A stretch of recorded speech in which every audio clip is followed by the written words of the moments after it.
XIIe siècle surtout, évidemment, mais déjà au 1er siècle avec les Romains, la pierre fit vivre Tournai, et Tournai fit vivre la pierre. Car dès le commencement, à Tournai, il y a la pierre. Et maintenant encore,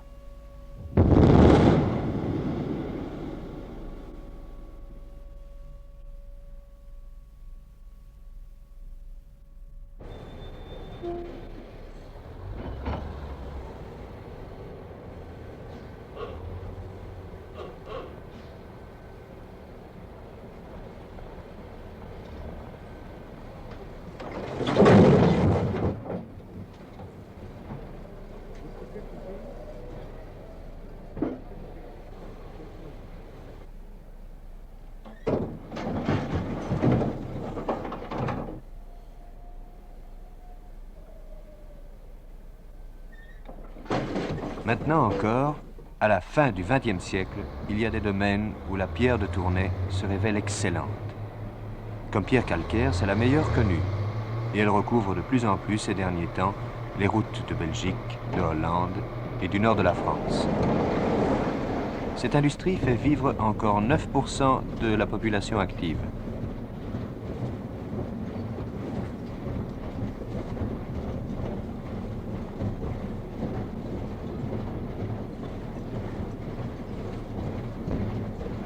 Une grande partie de ces pierres connaîtront un sort meilleur. Elles deviendront ciment.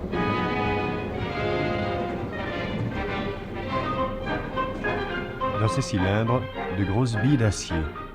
La pierre y sera fort maltraitée, elle n'en sortira que réduite en farine. Ici, le bruit est tel que la sonnerie du téléphone est remplacée par une sirène.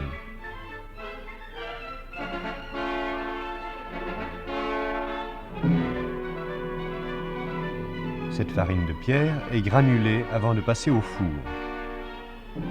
En voici deux, 30 mètres de long, 3 mètres de diamètre. L'inclinaison et le mouvement rotatif font progresser les granulés portés à incandescence. Température intérieure de 800 degrés à l'entrée jusqu'à 1400 degrés avant la sortie.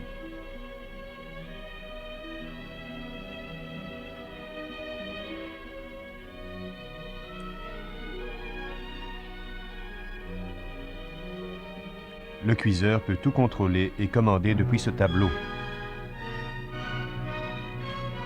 Un dernier broyage, voici le ciment prêt à la construction. Mais passons à une autre industrie, elle aussi traditionnelle.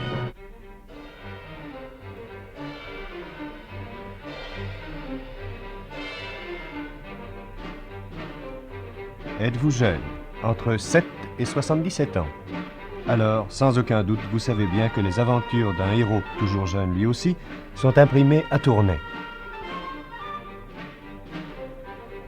Et voici un papier si fin, si léger.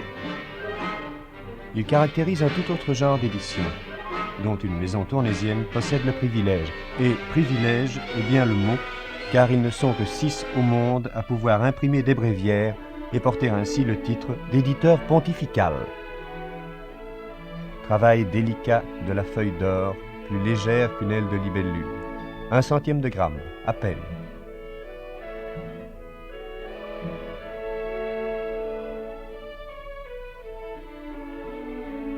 Et si fragile que seul un morceau de papier électrisé par frottement sur une chevelure sèche permet de la manipuler.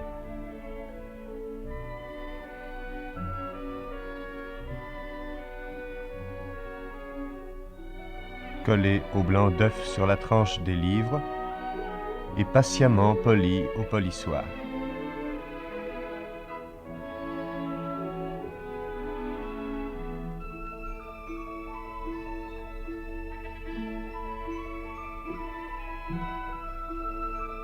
Palpées par les mains d'une vingtaine de spécialistes, ces reliures sont parfaites.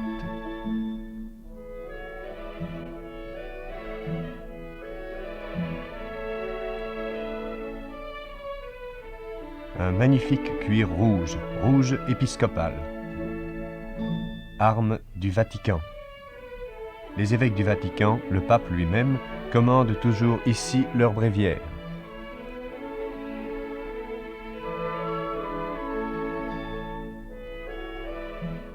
Ici, la seule imprimerie du monde où l'on compose sur les portées et selon le mode particulier au chant grégorien.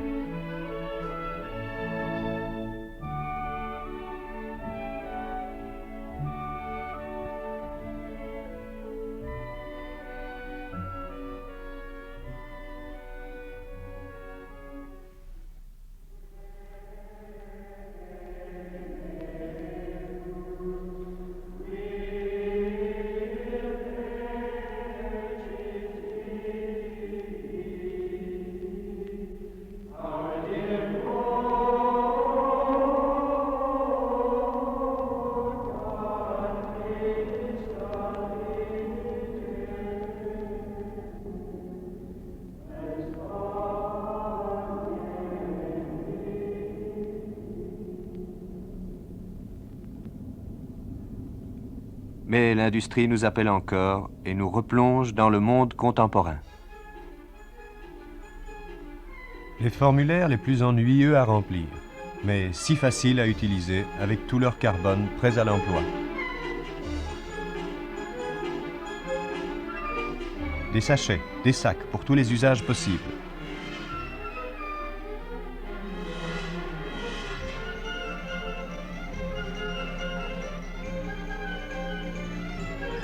Des imprimés à 5 ou 6 couleurs à une vitesse record.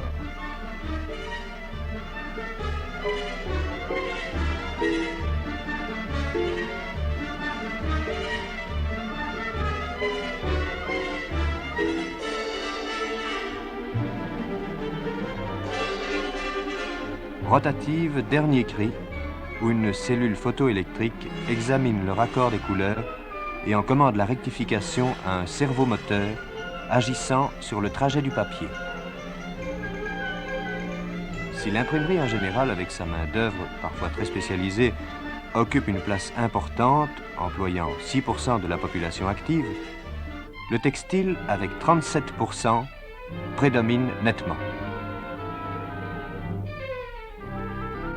La branche des textiles tournaisiens a retrouvé son équilibre après les aléas normaux à cette activité. Aléas normaux puisque les pays sous-développés, producteurs de matières premières, se sont équipés pour les traiter sur place. Les filatures tournaisiennes sont parmi les plus actives du pays.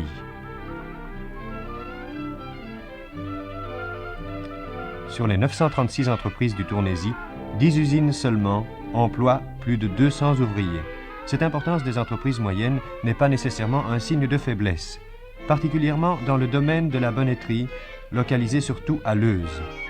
En bonneterie notamment, il semble que l'optimum technique d'une firme familiale soit atteint lorsque le personnel occupé se situe entre 80 et 150 personnes.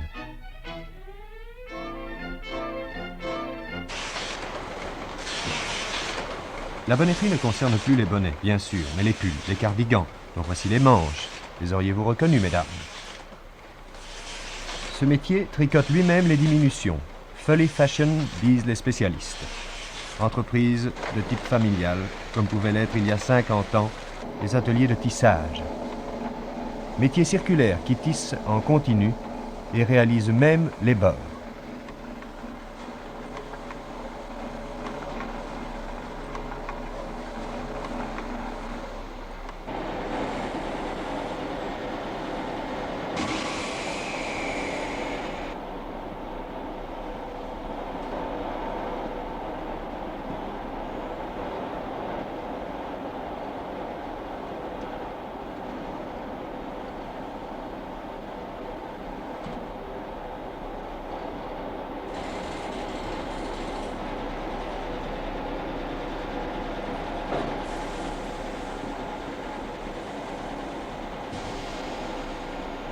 L'industrie textile a suscité à Tournai une école d'un niveau si élevé qu'elle attire de nombreux étudiants étrangers.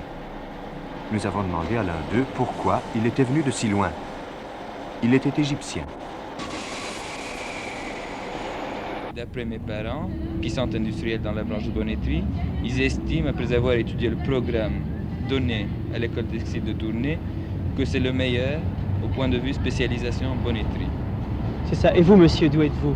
Moi, je suis libanais et si je suis venu à l'école de textile de Tournai, c'est parce qu'elle est particulièrement connue et D'ailleurs, je fais le textile étant donné que cette branche offre beaucoup d'avenir dans beaucoup de pays, et particulièrement au Brésil où je compte d'ailleurs m'installer.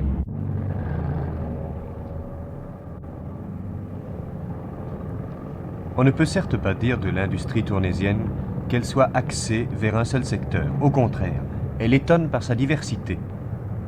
Nous devrions vous parler de construction métallique, la construction métallique qui occupe la deuxième place après le textile. Mais nous vous montrerons une usine de produits chimiques, qui sont surtout des engrais chimiques, superphosphate et ammoniac. 20% sont utilisés pour la consommation intérieure.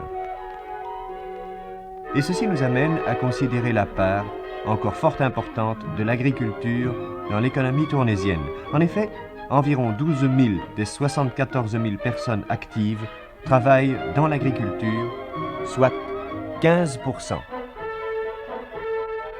Cette promenade à la campagne vous a peut-être creusé l'appétit. À Tournai même, dans un coin retiré, voici une petite usine qui diffuse une odeur délicieuse. La vanille, la cannelle, les œufs frais.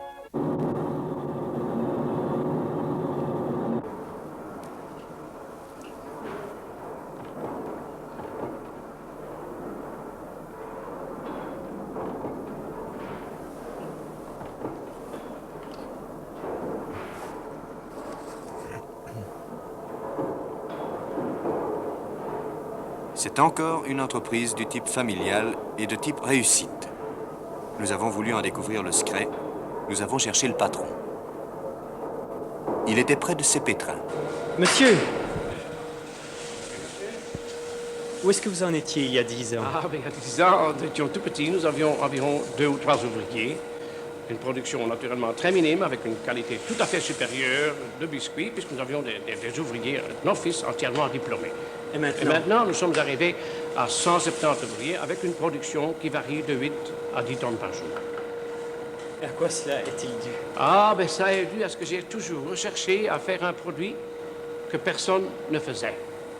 Je n'ai pas voulu faire ce que tout le monde faisait, parce que j'estimais que là, je n'aurais pas la réussite.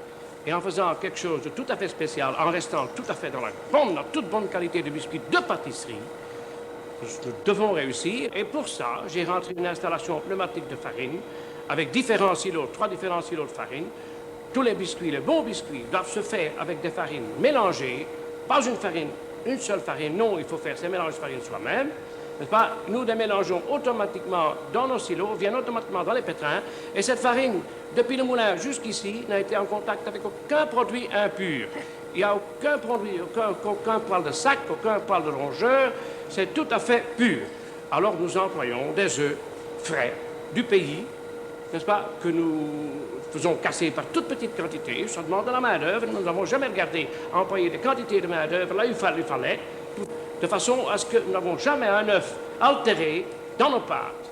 Et il y a ainsi des quantités de choses que nous estimons devoir faire dans nos produits. Les machines, par exemple. Vous avez des machines ici qui coûtent 3 fois le prix d'une autre machine, mais qui font exactement le travail d'un pâtissier, que le pâtissier fait avec sa poche, comme une ménagère avec sa poche fait un gâteau chez elle.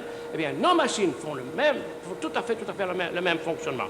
La machine presse la pâte d'or sans la triturer, sans la mélanger constamment, parce que si on la mélange constamment, elle gagne du corps. Elle se corque, comme on dit en termes de biscuiterie, n'est-ce pas? Et alors, j'ai un biscuit tout à fait coriace, qui n'est plus friable du tout.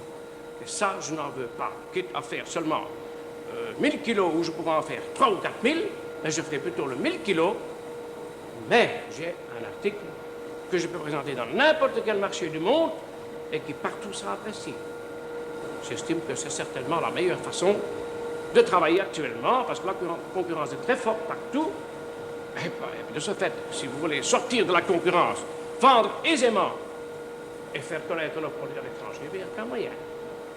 Et quand on vient ici de l'étranger, on me dit « Oh, j'achète ici parce qu'ici, c'est certainement quelque chose de très, très bon. » Voilà.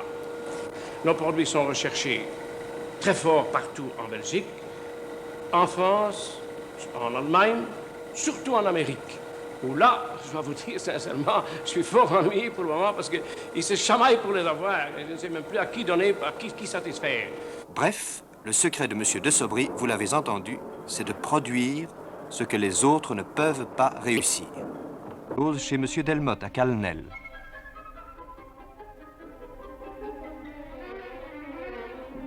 Non, ce n'est pas du chocolat.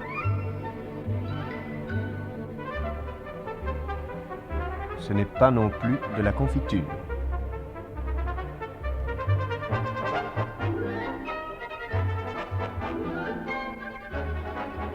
C'est une résine phénolique, plus exactement. Dans un four, cela refroidira très très lentement, car la densité de la matière doit être absolument homogène.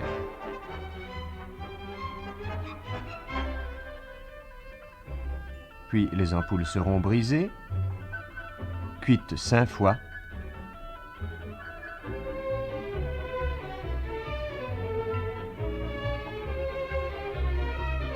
et taillées 7 fois avec un diamant.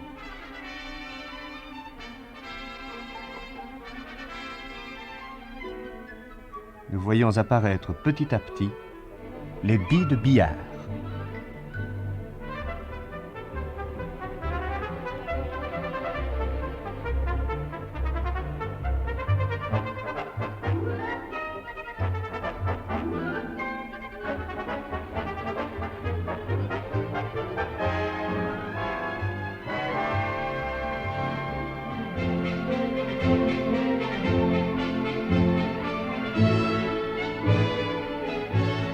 La plus grande partie de cette production est achetée en Amérique. 37 autres pays se partagent le reste. Ici, on fabrique d'ailleurs les 2/3 de la production mondiale. La tolérance de sphérité est inférieure à 2/100 de millimètre. L'âge où nous jouions aux billes s'est-il évanoui?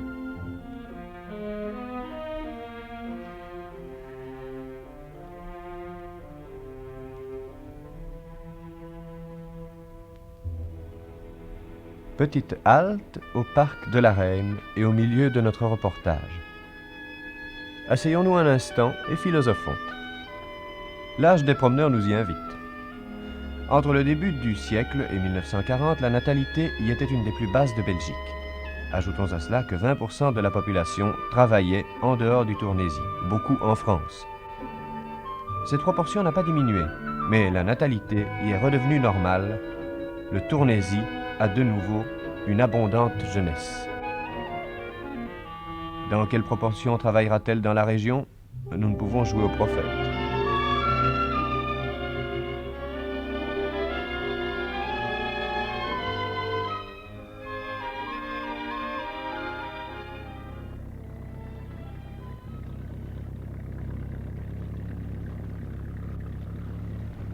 Nous n'avions encore rien dit de celui qui, avec la pierre, est un des fondateurs de la ville, l'Escaut, qui la traverse de part en part.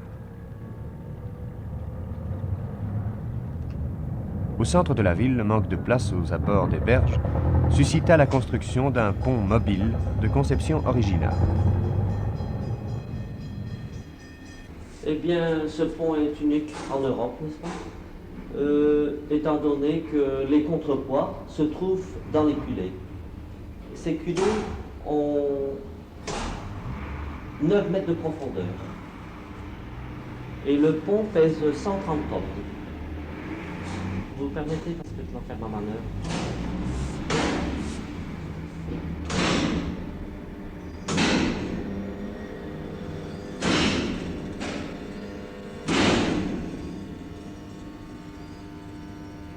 Combien de temps faut-il pour faire cette manœuvre? Pour passer 2 bateaux, il faut 2 minutes et demie. Pour monter le pont, fermer les barrières, monter le pont, quand les 2 bateaux sont passés, redescendre, 2 minutes et demie. Et combien de bateaux passe-t-il par jour? Il passe une moyenne de 70 bateaux par jour, dans les 2 sens, donc montant et avalant. Vers le nord, l'Escaut nous relie au port de Gand et d'Anvers. Vers le sud, au bassin de Valenciennes et de Paris. Par le canal Péronne-Nimy, on accède au Borinage et jusqu'au bassin liégeois. Ces voies d'eau sont actuellement portées au gabarit de 1350 tonnes. Les travaux en cours doivent être achevés en 1962. Tournai se trouve à la croisée du rail Dunkerque, Lille-Bruxelles et Flandre-Borinage. Des routes viennent de Dunkerque et vont à Cologne, descendent de Gand jusqu'à Charleroi, Valenciennes et Roubaix. Les autorités de la ville de Tournai ont voulu un nouveau quartier industriel. Elles le proposent à des conditions favorables. C'est un vaste terrain situé entre l'Escaut, le chemin de fer et la route de Courtrai. On se l'imagine déjà couvert de fabriques et de hangars. Les actifs départements du Nord et du Pas-de-Calais comptent 3,5 millions d'habitants. Ce n'est pas le moindre atout du Tournaisis que sa position géographique.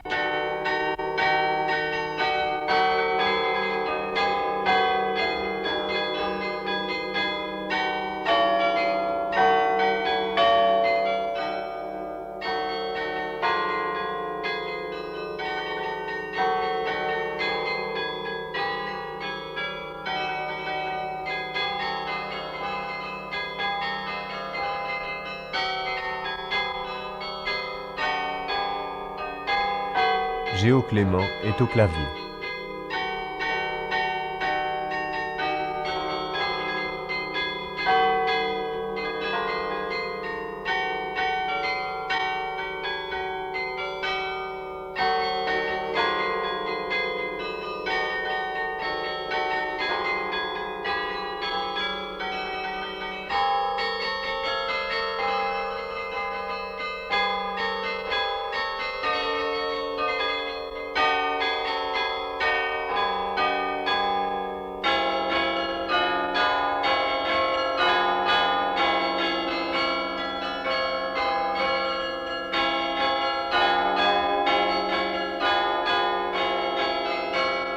Du haut du beffroi, l'animation ne paraît pas fébrile et nous avons posé à un patron de café-restaurant la question banale. Alors monsieur, comment vont les affaires? Eh ben écoutez, on ne peut pas se plaindre, évidemment, un peu calme en semaine, mais nous avons le week-end, où là nous avons assez bien de touristes, tant français que belges, n'est-ce pas, qui viennent visiter Tournai. Pourquoi? Oui, pourquoi? Parce que, parlant des Français, dans le Nord c'est très industriel, et ça manque un peu d'espace vert peut-être, et ici à Tournai, on est directement à la campagne. N'est-ce pas, on visite Tournai, ville historique, et puis on va faire une petite promenade dans la campagne tournaisienne. Les Français représentent quel pourcentage de votre clientèle? Oh, je crois que je peux dire 50%.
Un ballon de Tournai, évidemment.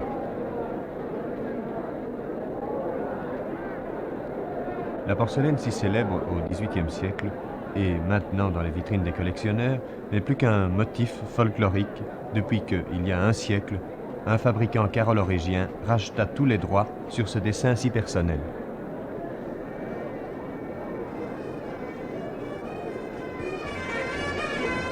Parmi les fêtes les plus spectaculaires, je tiens à vous signaler la journée des 4 cortèges au début juin et surtout la procession du premier dimanche de septembre. À la fin de cette enquête, nous emportons la vision d'un pays actif mais paisible, traditionnaliste mais entreprenant. à 2 pas de la France. Fier d'un passé prestigieux, encore vivant, et auquel le marché commun apporte des perspectives optimistes, le passé et l'avenir se rejoindront-ils un jour? Iront-ils jusqu'à une apothéose semblable à celle évoquée tous les dimanches d'été par le jeu Son et Lumière? Qui brusquement est touché par le génie.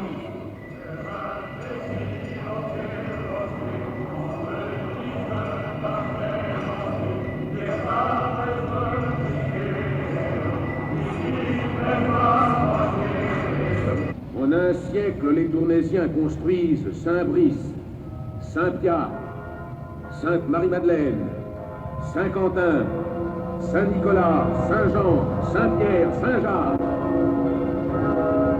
Et vous prenez le tout, l'œuvre gigantesque, qui proclamera dans l'Occident tout entier la grandeur de Dieu et la gloire de Tournai, la cathédrale.